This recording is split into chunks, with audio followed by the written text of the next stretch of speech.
एक इंटरेस्टिंग कहानी सुना था। हो एक दफा की बात है। एक घने जंगल में एक ज़हीन खरगोश रहता था जिसका नाम बबलो था।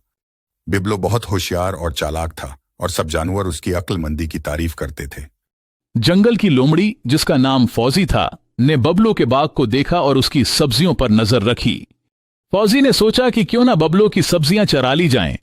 फौजी ने बबलो के पास आकर कहा, बबलो, मैंने सुना है कि तुम्हारी सब्जियां बहुत मजेदार हैं। क्या मैं एक बार चुग सकती हूं? बिबलो ने मुस्कुराकर कहा, जरूर फौजी बहन, लेकिन याद रखो कि मेहनत से कमाई हुई चीज की कदर होती है। ये फौजी की नीयत खराब थी। अगली रात जब सब सो रहे थे, फौजी छिपकर बबलो के बाग में आई और सब सब्जियां चरा कर ले गई। बिबलो बहुत होशियार और चालाक था और सब जानवर उसकी अक्लमंदी की तारीफ करते थे। बबलो ने सोचा कि उसे फौजी को सबक सिखाना चाहिए। उसने एक तरकीब सोची। उसने कुछ सब्जियों को जहर दिया और उन्हें बाग में वापस लगा दिया। रात को फौजी फिर से बबलो के बाग में आई और सब्जियां चराई।